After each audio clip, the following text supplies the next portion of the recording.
What's up, everyone? I was going through my old database again today, uh, and I stumbled on a cool game with a cat called Dubai on ICC. He's a Grandmaster in this game. Maybe a little bit on the slow side for for Blitz. He was a little bit slow. Probably I don't know who he was, but it had a GM title. So his handle Dubai, and his rating in this game is 2589. Pretty low for a Grandmaster online. Um, but still. Uh, oh, 5 minute pool. Oh, that's pretty high actually. That's pretty good actually. 5 minute pool. My highest rating in the 5 minute pool is like 2474, I think. It was a tough pool. That was very different than the Blitz ratings. Because in Blitz, a lot of characters like to only play up. They could tailor their rating, abort games against people they didn't want to play with. They got paired lower. I knew some cats who had 3,000 in Blitz and like 2,400 in the 5 minute pool because you can't pick and choose. There are very sneaky ways to get a higher rating online. Some guys, oh my god, don't get me started. You know, the real gravy is in the win loss percentages. You have to look at the win loss percentages. And like if you see a puzzle rating as somebody has like 3500, um how they got there is important, right?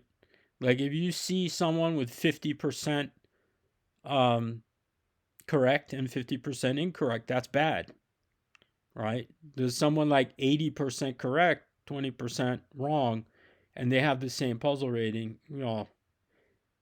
That's quite that's quite a lot better now, right? And then like there was one guy, I'm not going to mention his name, but he had like 3-1 losses on ICC, but he had 3,000 rating. What does that mean? He only played up. So there's a lot of tricky ways to get titles and things. So this guy is actually pretty good at the 5 minute chess. I don't think he was as good at Blitz. Anyway, we'll get into it right here. I learned this one from Kasparov. The Kasparov Karpov matches where uh, Kasparov liked to play g3 against the Nimzo. And then I would just. What year was this? Because I didn't do anything like this when I was young. I didn't know. This was 2000. So I'm 30 years old in this game. This was a point where I stopped playing scotches and tried to play real chess, and I was getting pretty good. I think when I was 30, I was probably about 2,500 strength in reality. At least most grandmasters would say I was 2,400 Fide, which would be 2,500 USCF.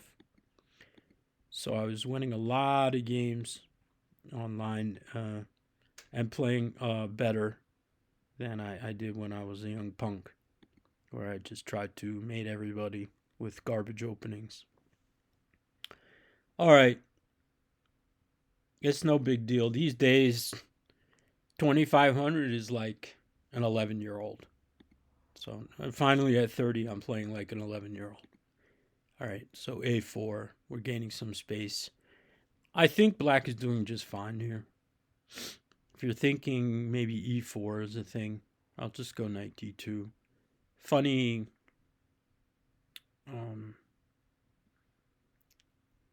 E3, right?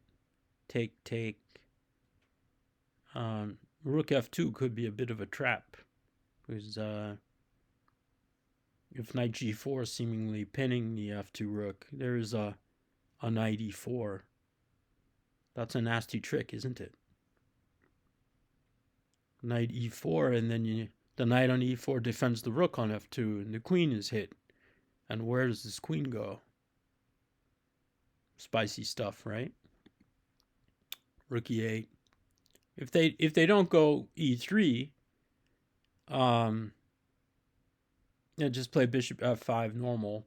Hey, just queen a4 or knight b3 or something. Knight b3. It could be okay for black. a5, gaining some space. So the trick is to go a6, right? Again, the diagonal is getting soft.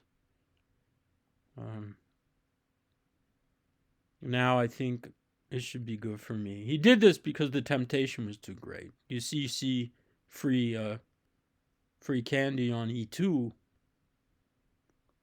but maybe not so free, huh? Kind of a positional trick. I mean, maybe b6 is possible, but you have to start calculating 95. It certainly doesn't feel good to play b6. It may be okay, or maybe you have to. I mean, this is the more human move, but there's a big problem in that the rook on e2 is a bit sensitive. Now d5 counterintuitive because you figure you don't want to close the diagonal, but if you're going to get something, you have to break the rules. And the problem here is that this rook is a bit corrupted, right? It's sort of, I mean, perhaps he doesn't have to play knight e7, cutting off the rook line so that he can't evacuate the correct way. Maybe some knight b4s could be better. But I'm going to take on, no matter what, I'll take on b7. He's going to have to take with the rook to defend a7. And I don't know, maybe I have some BD2s there, or still some knight d4s. It's going to get pretty uncomfortable. Like if I get knight d4, kick the rook out of the way, get bishop d2, maybe chop on b4, and then a7 will be hanging anywhere. The knight jumps into c6. Plenty of counterplay. So knight e7, knight d4, and now we're sending the rook to no man's land. Okay, I mean, I have the center, the bishops, a pressure against a7, and all this is for one pawn temporarily. And so what to do here? I guess this is one key moment. Knight b5 jumps into my brain right away. Maybe there's a6 there though, because rook takes a6, rook takes b5. It's probably unpleasant. So the key defensive piece is the rook on b7, right? So how do we get rid of that thing? Well, you simply use your rook that's not active. And this is also counterintuitive because, that rook on b7 is very passive, right? Maybe you would think rook e1 could be a strong move. But this is very good because without the rook on b7, I could have invasions on b8. I'm always going to be able to come back. And there's no piece, the mathematics are such that there's no way to defend a7 with any other piece. So I can take on b1. I can even just go down to b8 and go behind. Very difficult to defend. c7 is also weak. When there's no rook on b7, then the knight b5s are double attacks on a7 and c7. And if the c7 pawn falls, then the d6 pawn is going to fall. It looks pretty bad. So take. And this is a good move. Create Luft and a tempo at the same time. But the bishop on e3 is very nice. We get the knight b5s. And this one also frees a square for bishop d4 to pin this pony here. He comes in for a little tickle. And now we're just coming in. a7 is hanging. But the main point is that d6 goes is just two connected passed pawns. And what to do to stop knight e8. Well, he didn't do it. And that's resignation immediately. So what was seemingly innocuous and very primitive play by White, it turned into a blooming onion all of a sudden, where you know, the dude got a little greedy here on e2, and then he found that, you know, all of his pieces were sort of going backwards, right? I mean, if you look at this, it kind of, again, beautiful, very fluid stuff. So it flowed nicely from a6, and I think the gravy here is not to be tempted by the e2 pawn. That certainly, this is fine, but here e4 should be better. Let's look. Let's go down. And the computer thinks that perhaps it's in the twilight zone between slightly better for black and, but let's go into the reality of things. e4, which we hate to do reality because we're chess players. We live in our own world, in our own fantasy world. Knight d2, yeah. Now just to give you an idea where e3, you know, seemingly strong, but like, you just take this thing, right? Like I was saying, and then there's this, a knight g4 looks very good, but unfortunately, there's this knight e4. Oh, knight d4. Wow. See, things get, but it is better for white, so that could be a bit of a trap.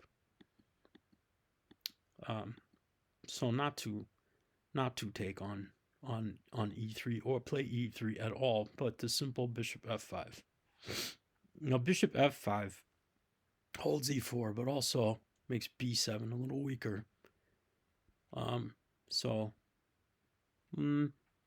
let's choose between some. I don't think queen b2 is a human move at all, and queen a4 or knight b3 would be more on my radar, because queen a4 does threaten a6 to weaken the c6 knight. So let's go there for, oh, it has to play a6 or rook a b8.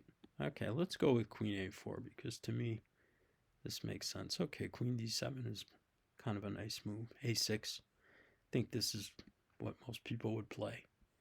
And then we go here. We're still in this twilight zone. h6, wow. Okay, let's continue. h3, that ain't happening, is it? Bishop f4, rook e1. Any other moves? What jumps into your brain? h3 is certainly fascinating, now that I think about it a little more. Okay, it is a bit strange.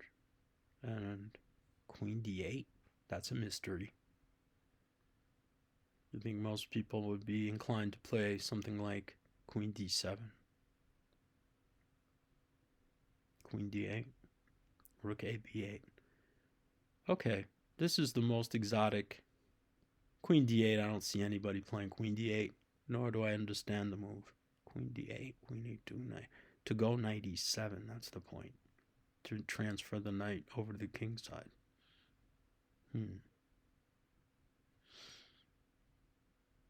Wow. Wild. Okay, let's do it for fun. And now it's bouncing around. King h2, rook a2, a rook a2 to get a rook b2 for the counterplay. King h2.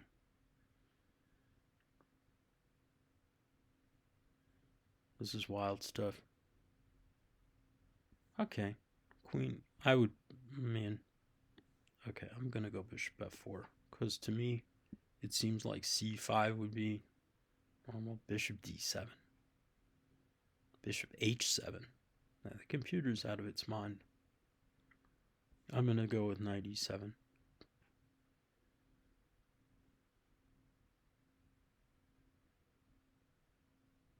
queen a2. Queen a2. Okay, recirculate through d2. That makes some sense. Bishop c1. Return of the Jedi. Okay, queen a2, bd7. That's just fun. Queen c8. I could see queen c8 or queen d7. Queen d7, probably human. I would have done that before queen d8. Okay, let's go human. King h2, we understand this. Finally, understand something. Rook a b8. c6. Okay, and since this is first line.